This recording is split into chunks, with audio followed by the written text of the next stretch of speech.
be really good at execution, and you'd had your vision and mission plastered on the wall, and you just follow that, right? Yeah. And then we kind of started entering an era, maybe 20 years ago, 10 years ago, even more, where things accelerated, and we hear it everywhere, things are moving faster, etc. So as an organization, as a unit, you can't just rely on the same thing, and you have to also think about what is next. How do I reinvent myself, and how do I Mm. create new value in the world, in this world that keeps changing? And it used to be just a few sectors or a few companies. It used to be just startups, and now it's really everybody's lot. I think there's just a few industries that are still a little bit protected from that. Uh, Mm. but I think there's an imperative for innovation nowadays, for reinvention. It's funny because the old self of me would have been like, yeah, we need to innovate quicker and faster and stuff. But when you look at the older businesses that were relatively static as regards their business models, and they were doubling down on the execution and stuff. They weren't producing things that people didn't really need, just to lean into your kind of the subtitle in value proposition design.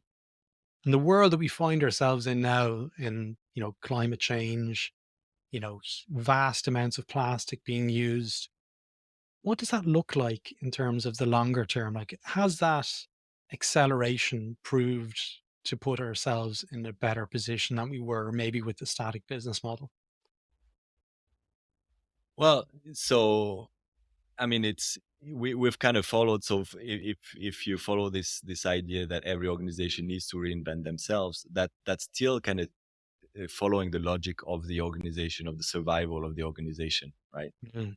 And the reason I'm looking at ecosystem, I was always interested in systems thinking, because I feel like it's really Yeah, hard, at least in my head, to isolate, to do this feature exactly. really well, but not think about the whole context and the system around it.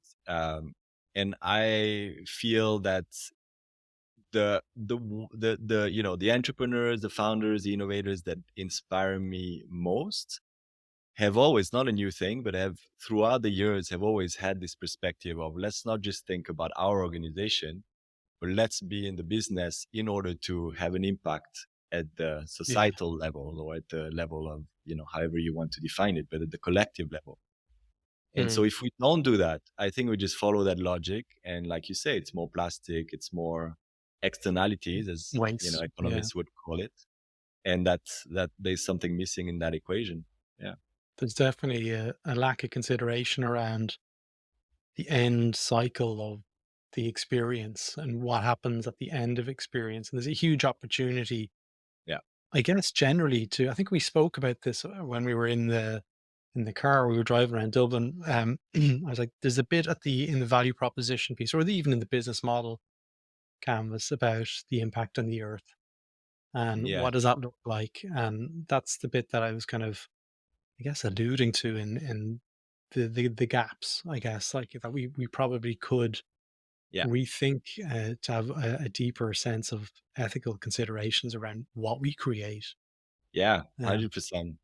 Well, yeah. I mean, so the really one part is one way of opening Love it. that Yeah. space, right? But that's the space of, how do I understand what people really want,